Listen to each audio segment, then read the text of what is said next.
स्वागत है आप लोगों का वीएन इंस्टीट्यूट चैनल में। आज मैं आपको बताने जा रहा हूं कि बलों के समांतर चतुर्भुज का नियम क्या होता है। मैकेनिक्स का एक बहुत इंपॉर्टेंट टॉपिक है। यहाँ पे मैं स्टेटमेंट लिख चुका हूँ। मैं पढ़ देता हूँ, आप ध्यान से इसको देखिए। Law of parallelogram of forces, बलों के समांतर चतुर्भुज का नियम। स्टेटमेंट है, यदि किसी पॉइंट पर कार्य करने वाले दो बलों को परिमाण तथा परिमाण मतलब होता है मैग्नीट्यूड तथा दिशा डायरेक्शन में एक समांतर चतुर्भुज की दो संलग्न मतलब होता है मिली हुई, जुड़ी हुई एडजेसेंट भुजाओं द्वारा निरूपित किया जाए तो उन बलों का परिणामी मतलब रिजल्टेंट समांतर चतुर्भुज के उस विकर्ण द्वारा परिमाण और दिशा में निरूपित किया जाता है जो दोनों बलों के प्रतिच्छेद बिंदु से होकर जाता है। जैसे मान लीजिए कि समांतर चतुर्भुज क्या होता है, उसके आमने सामने की भुजाएं बराबर होती हैं और आमने सामने का एंगल भी सेम होता है। यहाँ पे एक फिगर बना हुआ है, एक पॉइंट है, इस पॉइंट पे दो फोर्स OA मतलब P और OB Q लग रहे हैं। इन दोनों के बीच का एंगल मतलब P और Q के बीच का एंगल थीटा है। अब मान लीजिए कि P और Q को अगर किसी समांतर चतुर्भुज की दो भुजाओं के द्वारा निरूपित किया जाए जो कि लगे हुए हैं एक दूसरे से, एडजेसेंट हैं, तो इनका जो परिणामी होता है उस समांतर चतुर्भुज के विकर्ण मतलब होता है डायगोनल के द्वारा निरूपित किया जाता है जो दोनों जो फोर्सेज हैं P और Q उनके प्रतिच्छेद बिंदु से होकर जाती है। प्रतिच्छेद मतलब जहाँ दोनों जुड़ती हैं, मिलती हैं, एक दूसरे को कट करती हैं, प्रतिच्छेद बिंदु से होकर जाती है। तो P मतलब OA और Q OB का परिणामी क्या है, R, रिजल्टेंट ROC है। तो यही बलों के समांतर चतुर्भुज का नियम होता है। जैसे मान लीजिए ये मेरा हाथ जो है, दो फोर्स हैं P और Q, तो इनका परिणामी बिल्कुल, अगर ये दो भुजाएं समांतर चतुर्भुज बनाती हों तो इनका परिणामी जो R है इस समांतर चतुर्भुज का विकर्ण कहलाएगा। अब हम इसका परिणामी जो R है, रिजल्टेंट R है, इसको दो मेथड से हम फाइंड आउट करते हैं। एक होता है एनालिटिकल और दूसरा होता है ग्राफिकल। ये दो मेथड्स होते हैं। तो पहले हम स्टार्ट करते हैं इनका रिजल्टेंट R निकालने के लिए एनालिटिकल मेथड मतलब वैश्लेषिक विधि। एनालिटिकल तरीके से कैसे इसको हम फाइंड आउट करते हैं। आई थिंक आपको समझ में आ गया होगा कि यदि किसी पॉइंट पर कार्य करने वाले दो बलों, इस O पॉइंट पर दो फोर्स P और Q कार्य कर रहा है, वो परिमाण तथा दिशा में, परिमाण मतलब जो भी उस P और Q का मान होगा, परिमाण और दिशा मतलब डायरेक्शन होता है। परिमाण और दिशा में एक समांतर चतुर्भुज की दो संलग्न भाई OA और OB संलग्न तो है, एक दूसरे से एडजेसेंट है, जुड़ा हुआ है, संलग्न भुजाओं द्वारा निरूपित किया जाए तो उन बलों का परिणामी मतलब रिजल्टेंट जो होता है, इनका परिणामी होता है उस समांतर चतुर्भुज के उस विकर्ण। अब इस समांतर चतुर्भुज OABC का विकर्ण क्या है, OC इसका डायगोनल है, विकर्ण। तो उन बलों का परिणामी उस समांतर चतुर्भुज के विकर्ण मतलब OC द्वारा परिमाण और दिशा में निरूपित किया जाता है जो दोनों बलों के प्रतिच्छेद बिंदु से होकर जाता है।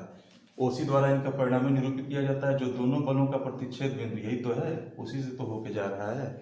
ये होता है बलों के समांतर चतुर्भुज का नियम या law of parallelogram of forces.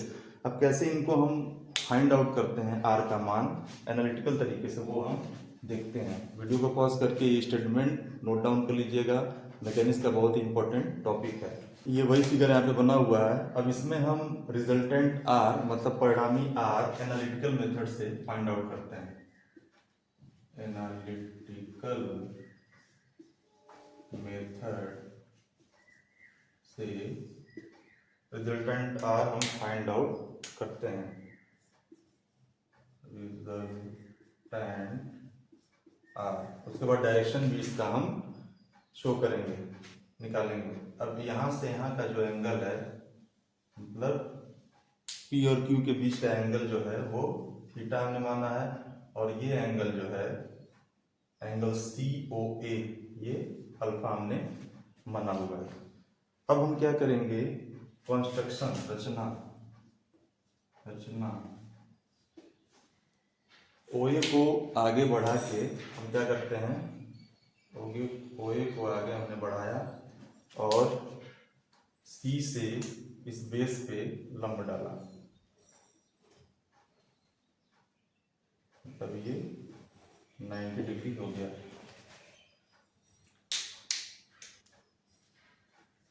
ओए को आगे की ओर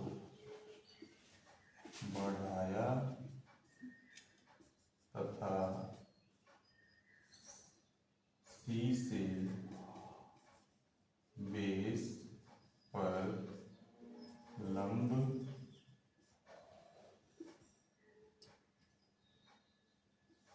ओडी डाला, लंब ओडी हमने डाला। अब आर हमको फाइंड आउट करना है। अब ये देखिए एक समकोण त्रिभुज, अब पहले हम क्या करते हैं कि समांतर चतुर्भुज के आमने सामने की भुजाएं बराबर होती हैं, तो ये पी है तो ये भी क्या होगा, बीसी भी पी होगा। OA is equal to BC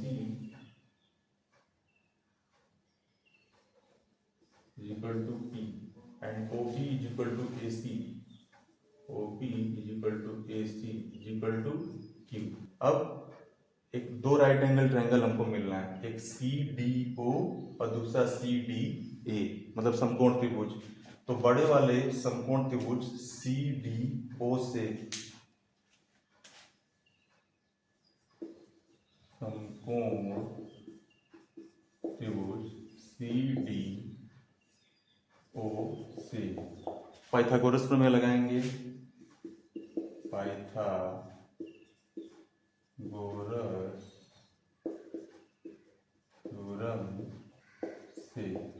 Pythagoras theorem क्या होता है, कोई किसी राइट एंगल ट्रायंगल में हाइपोटेनस मतलब कर्ण का square is equal to perpendicular लंब का स्क्वायर प्लस बेस आधार का स्क्वायर। कर्ण का स्क्वायर बराबर लंब का स्क्वायर प्लस आधार का स्क्वायर। तो लंब है CD, आधार है OD और कर्ण है OC।